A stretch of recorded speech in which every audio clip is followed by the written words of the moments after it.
In the dark sky, something was glowing, and it illuminated every corner of the world with its dim, eerie white radiance. Under that moonlight, a massive old village appeared in a gigantic forest. However, the ancient houses weren't blanketed in moss at all. Clearly, this was a place where people still lived. At that moment, an unfamiliar voice disrupted the stillness. Tsk, what a bore. The tone carried a trace of contempt, belonging to a man clearly disinterested in this place. Perched atop one of the tallest buildings in the enormous old village was a lone figure. He was clad in dark garments resembling an assassin's attire, though there was something distinct about him. Beyond his ominous, deathly aura, his weapon of choice was unusual: metal claws. Held in his hand, they radiated an air of menace. These claws extended half a meter long, their sheer size puzzling anyone who might wonder how he wielded them so effortlessly. His eyes brimmed with endless darkness. Even more unsettling were the sharp, menacing horns protruding from his forehead. Perhaps he was a demon, or perhaps not.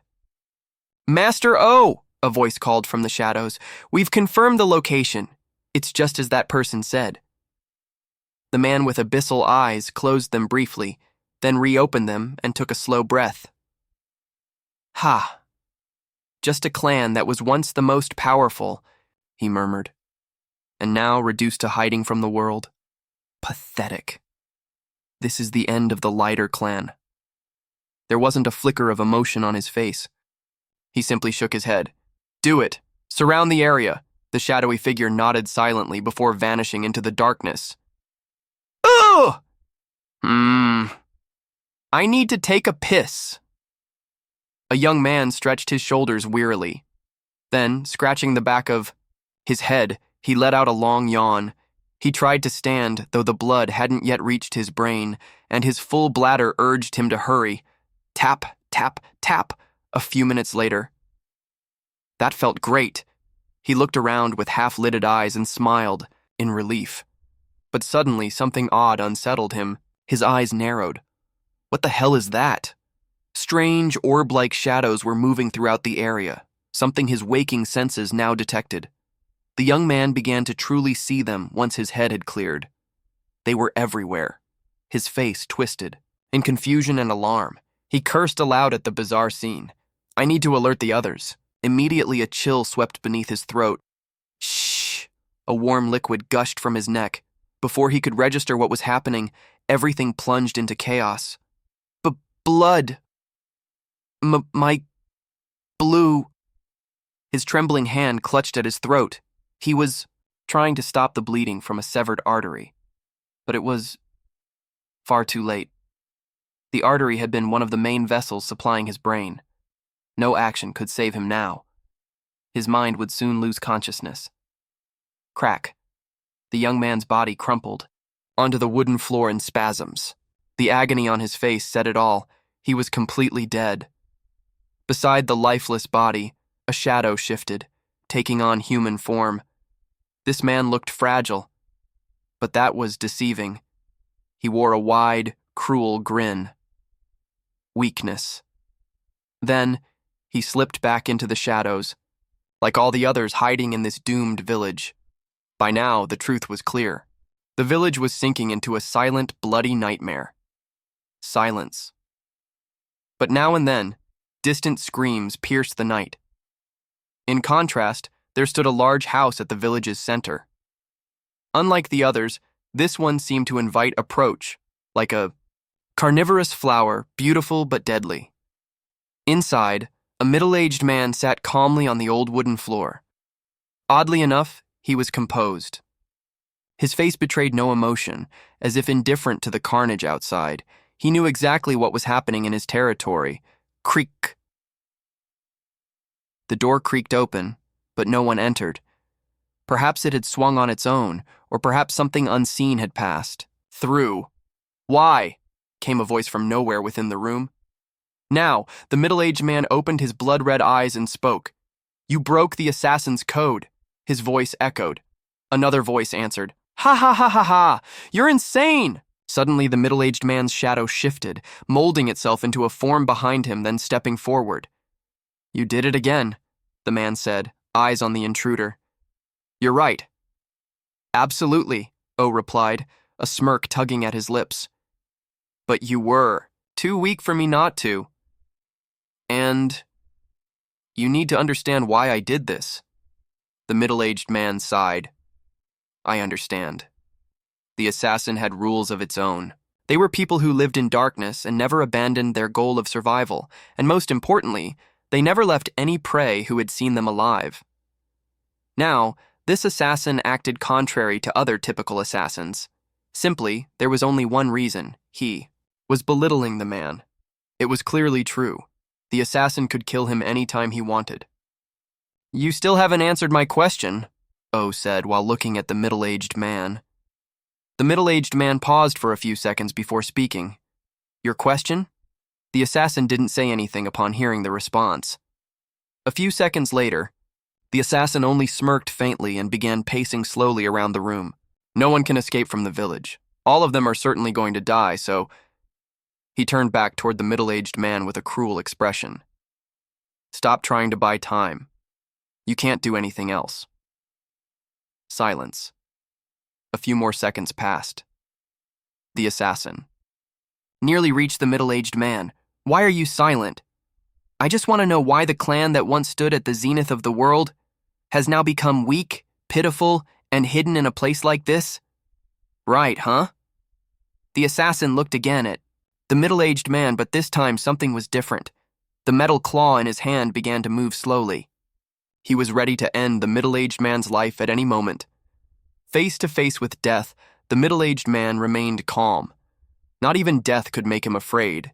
Yet, there was one thing, and this thing slowly made him shift slightly. "You're dejected." The assassin was surprised by the expression on the middle-aged man's face. "Interesting. That's beyond my expectations." The middle-aged man sighed and lifted his head, looking up at the assassin. "This is our fate!" The assassin's eyebrows narrowed, but then he sighed. "I've thought it over. I'm going to kill you as an assassin." As soon as his words were finished, he began to vanish into the darkness. However, he instantly reappeared in front of the middle-aged man, and his metal claw extended. It crashed into the wooden floor. Then, to the middle-aged man's surprise, the metal claw in the assassin's hand disappeared into thin air. Silence. Step. Step. Step. I always hate fucking scholars. They always talk about things I never understand. The assassin turned his head back toward the torn corpse behind him, then spat with endless distaste. "What's the result?" the assassin asked loudly into the room. Immediately, a voice responded from the corner darkness. "Everything is all right. We are handling the remaining ones. Everything will be over by dawn." "Too slow," O snapped. "I'll give you 1 more hour. Now!" The shadow in the room's corner trembled slightly and replied, "Yes, Master O." A few minutes later, the room became empty, except for the middle-aged man's torn corpse. Looking at his sorrowful face, no one could know what he had been thinking before his death. Only God knew that. "Hector, go! Mom! You have to go! After!" A moment of hesitation, the young man finally began to move his trembling legs. He opened the door behind the small house and left. He left his mother alone inside. "All of them are going to die," a voice suddenly echoed throughout the place. A lot of ball-shaped shadows seeped into the house from the floor, the ceiling, everywhere. The young man's mother looked around with a sorrowful expression. Tears slowly fell down her cheeks. "Fate?" Her voice trembled softly. A few seconds later, the house held only a corpse in a pool of blood. "Ah!" Hector cried out in vain. He was running, chased by the assassins. "Why? Why won't you work?" he sobbed, gripping the coin hanging from his neck. "Why do my parents always speak about fate? I don't want to die." He leaned forward, staring at his coin through teary eyes. Please, work. What more does my clan have to do for you?" Silence. The coin didn't move or respond. Before long, the young man's breath started to slow. He had run too much. His movements became clumsy, and his vision grew dim. Eventually, he collapsed on the ground. At first, the surface wasn't wet, But a few seconds later, he felt a thick liquid under his cheek, slowly spreading across his body. He tried to speak, even though his throat was torn. In the end, he could only say one word in his mind. Damn it. He was completely dead. Just like that, the ball-shaped shadows ran wild throughout the village. However, something was different now. Hector's coin glowed faintly, its light hidden beneath his body. A few seconds later, a screen appeared in front of Hector's face, yet it was visible only to him. Do you feel better? Yes, I feel very good. All right, I'll give you another prescription. A young doctor was typing rapidly on the keyboard, his focused gaze fixed on the computer screen. Anyone who saw him would think he wasn't just a skilled physician, but also undeniably handsome. Done. He exhaled deeply, then glanced at a nearby printer. Rustle. Rustle. Rustle.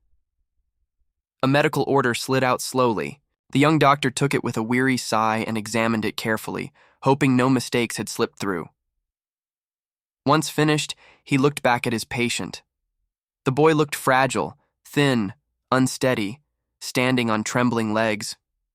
So unlucky.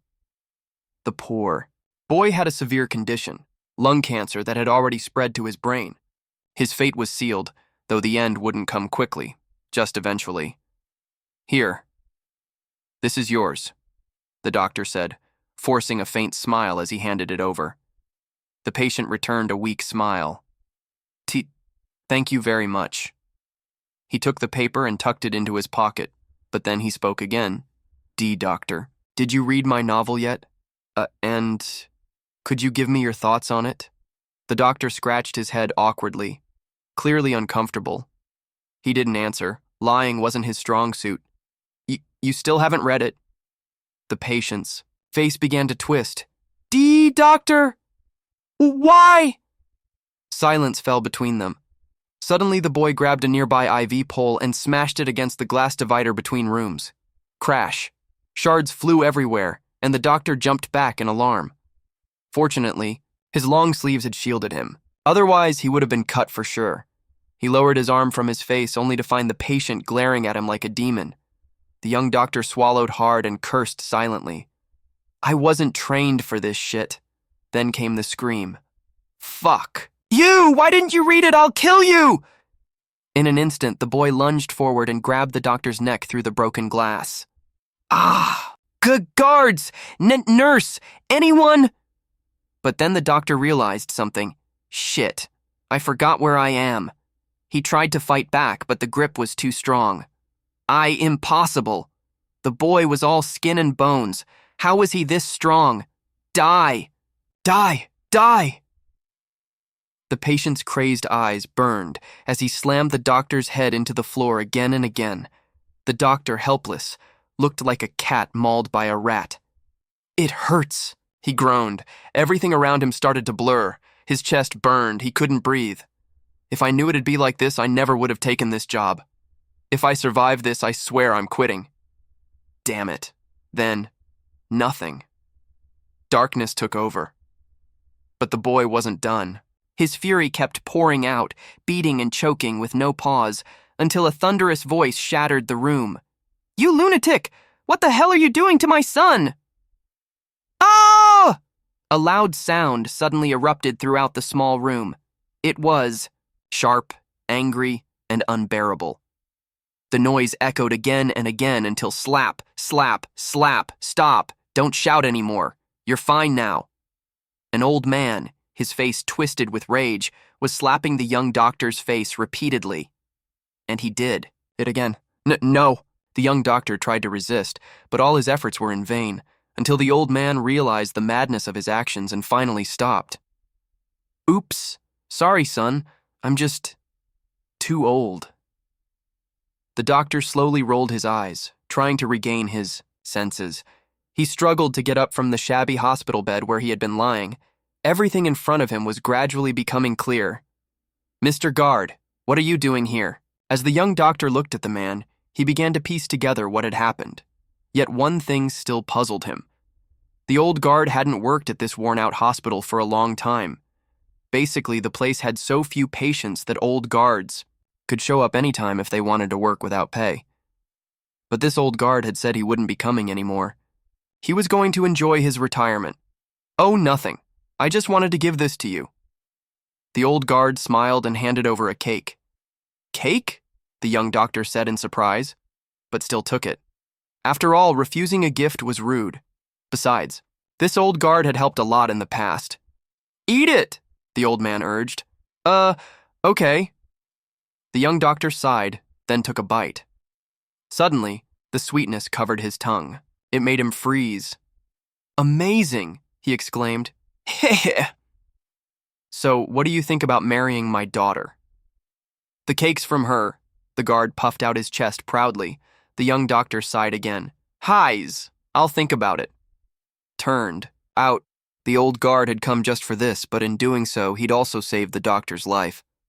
As the doctor reflected on this, his expression turned serious. He suddenly remembered the patient. He quickly looked around, worried, searching for anything related to that lunatic. "Don't worry, he's been restrained to a hospital bed nearby," the guard reassured him. Then he leaned closer and asked, "But more importantly, why did that patient act like that?" A few seconds passed. The young doctor let out a deep sigh and replied, in a bored voice, "He asked me if I'd read his novel yet." Hearing this, the old guard chuckled softly. He walked to a chair, settled in, and fixed his gaze on the doctor. "Well, that makes it simple. You just need to read it." Hours later, things calmed down. The patient had taken a few pills and was in deep sleep. However, later, he resisted with incredible strength. After that, the old guard took over the night shift. The young doctor really needed rest. Finally, he could sleep without worrying about that damn patient.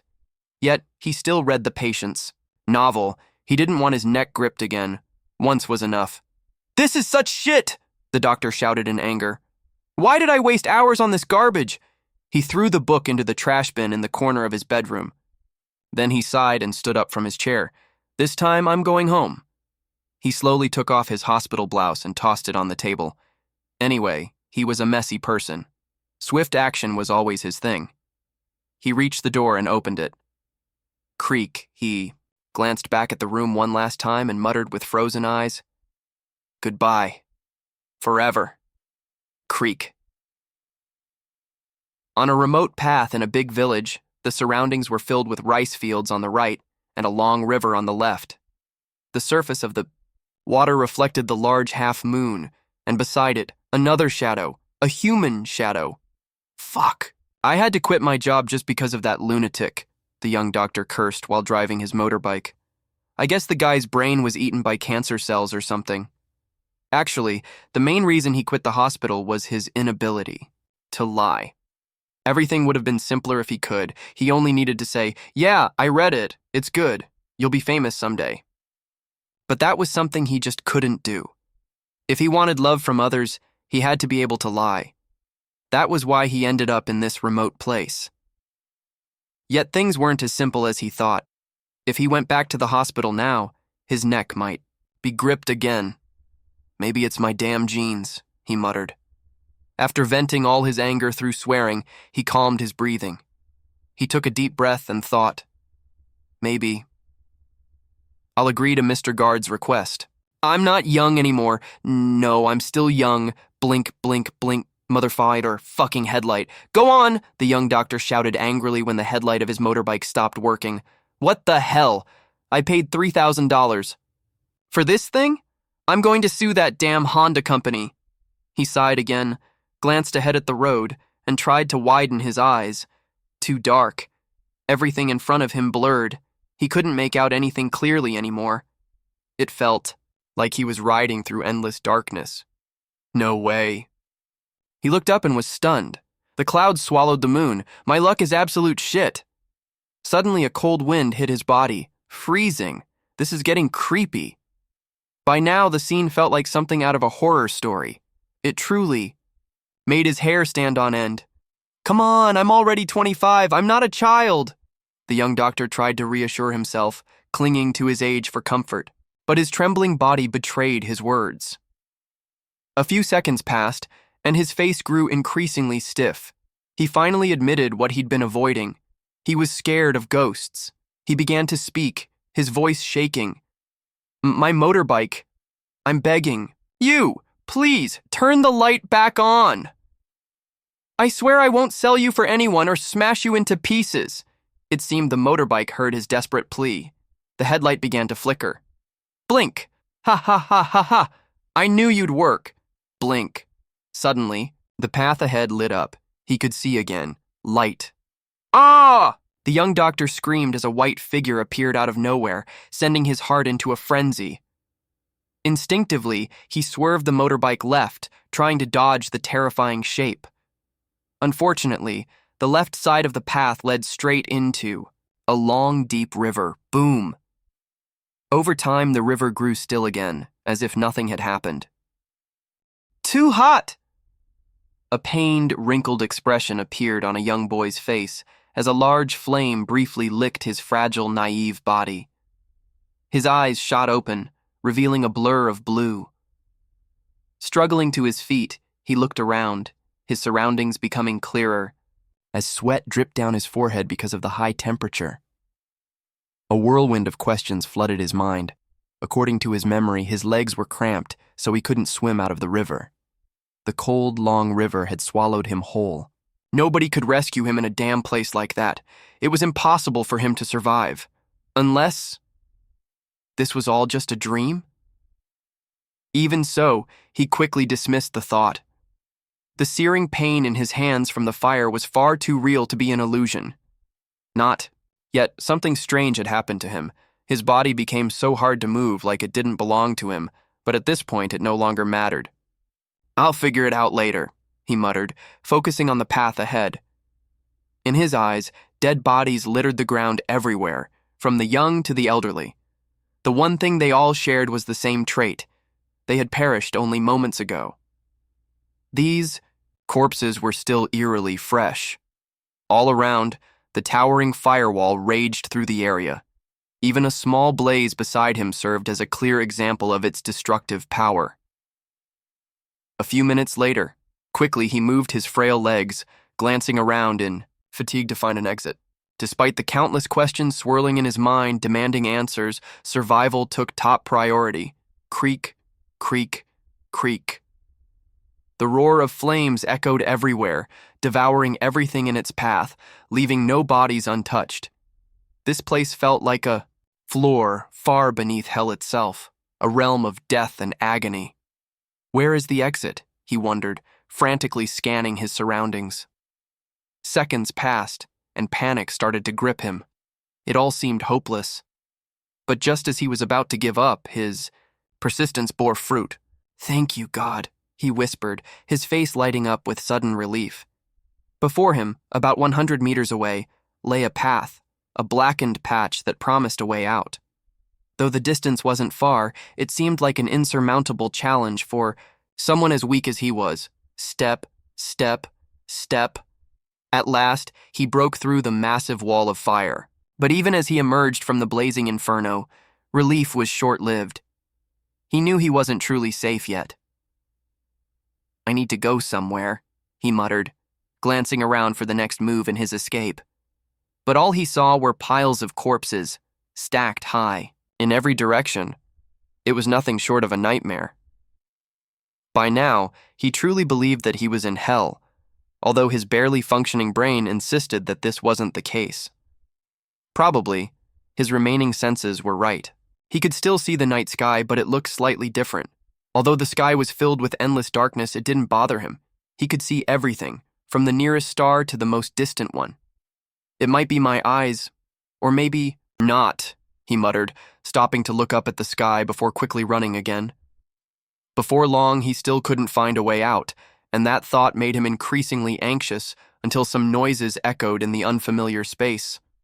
Finally, the young boy smiled in satisfaction, but it didn't last more than half a second before his expression began to shift.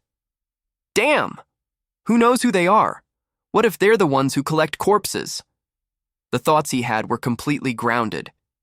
If anyone were in his shoes, they would probably think the same. Looking around at the mounds of bodies, he realized that if he had a fragile heart, he would have passed out immediately from fear. But he was different. He was a doctor, someone who had seen countless dead bodies before. "I need somewhere to hide," he muttered, quickly glancing around in worry. However, time wasn't on his side. "Damn it," he cursed. Suddenly, two figures emerged from the corpse-filled. "While just a short distance away, I want to sleep," one of them groaned, yawning widely. He looked utterly exhausted. Beside him stood a large goblin, who glanced at the man with a tired but slightly annoyed expression. "Don't talk so much. How many times have you said that already? You should focus on retrieving Keith before it dies, or the master will kill us," the goblin said firmly. The man nodded, yawning once more. "Don't worry. We have plenty of remains. That kind of grass will grow abundantly for us." The goblin let out a deep sigh. "You don't understand. The master knows every corpse here, so don't do anything foolish. Now move quickly. If you don't, I'll report your intentions to the master." Hearing that, the man exhaled, showing no emotion. "Fine." A few seconds later, the sounds of the two gradually faded into the distance. From the nearby bodies, something began to stir. "The grass is called Keith? What the hell? Wait, that man is with a goblin." The young boy grimaced, as countless pieces of new information swirled in his mind. "I need to check this," he muttered, struggling to get up from beneath the charred corpse he had been hiding under. He had partially guessed what was happening around him, but there were still things he needed to confirm. With his past knowledge and studies, he refused to let something absurd deceive him. He carefully shifted his small legs, ensuring they didn't make a single sound. As time passed, he finally reached the area he had been observing. It wasn't much different from what he had initially seen.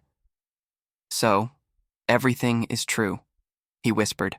With a sigh, his gaze fixed on the two figures plucking grass. The grass in question, called Keith, was a rare component for healing potions. However, it only grew in the ashes of the dead. Now everything was clear. This place was a factory, a grotesque production site for potions. By now, he was certain, he had been reborn in the deranged world of a lunatic patient's novel. Damn it, not even my death was normal. Then, after a pause, he added, "No, I think I should thank that ghost. Because of it, I've been given a second chance." A slow smile spread across his face. Perhaps it was the first smile he had worn in 15 years.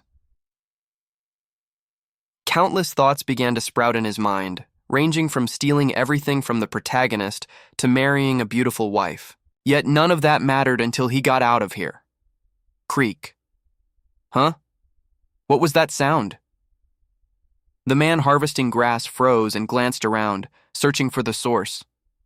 The young boy grimaced, silently cursing his own carelessness. His movements had accidentally caused a noise when he brushed against a nearby corpse. For now, he remained perfectly still, pretending once again to be just another lifeless body. Was that just a rat? The man muttered, slowly stroking his chin in thought. Then he glanced at the large goblin. "Hey, did you hear that?" The goblin gave a slight nod but said nothing, merely bending down to stuff more grass into his pack. "Get on with it. Probably just a rat," he grumbled. The man shrugged, his tone breezy, almost mocking. "No, you're being careless. If it's a thief, the master will flay us both. He's already furious about someone stealing grass from the factory." He gave the goblin a sly grin. "Right?" The goblin sighed deeply, clearly annoyed. "You're right." The man said nothing more, just kept smiling. But the situation was far from amusing for the young boy. "Damn it! Why did you trust that idiot goblin?" He cursed silently. "Should I run or stay hidden?" "No! I should have run the moment I heard them. Why the hell did I even think about following those two fools? I'm going to die again." His thoughts spiraled in a storm of panic and self-loathing. Overthinking. It had always been his worst habit. If he moved, he would surely be seen. But staying meant gambling with luck. Either way, the risk was the same. In the end, he chose to let fate decide. His body was far too weak to outrun either of them anyway. Tap, tap, tap. The goblin slowly approached the source of the sound, the man trailing behind. Kneeling down, the goblin began flipping over corpses one by one. Nothing. But he didn't stop. He kept checking the others. "Ha ha! Got the damn thief!" the man suddenly cried, laughter echoing through the field. "Hey, come here! I found the bastard!" The goblin hesitated. His eyes narrowed with suspicion as he stepped closer. Why didn't the thief scream or try to run? "Ha ha! Are you doubting your best friend?" the man said with a grin. "Don't worry. I slit his throat before he could blink." He laughed again and suddenly drove his blade into the corpse's belly. For emphasis. Still, something didn't sit right. The goblin approached the body, flipped it over. It was an old corpse, at least 20 days dead. His eyes narrowed. He turned back toward the man, scowling. "Idiot. That's not..." Shh! A flash of silver sliced through the air. Ah! The goblin dropped to his knees, choking, eyes wide with betrayal. "Why?" he gurgled. Blood bubbled from the deep gash across his throat. The man only smiled. Slowly, he licked the blade, savoring the metallic taste. Simple. I like blood. He raised the knife high. "Now die!" Slash! Blood sprayed in all directions, drenching the corpses, the grass, and the man himself. The goblin's head hit the ground with a heavy thud, rolling until it stopped right in front of the boy's frozen face. The man looked down at the severed head and spat. "Stupid. This place only has rats." He gave one final glance around, then walked away, leaving behind a freshly watered patch of Keith grass. Thanks for diving into this story with me. Don't miss out on the next one. Hit that subscribe button, give this video a big thumbs up, and drop a comment below with your thoughts. I'd love to hear what you think.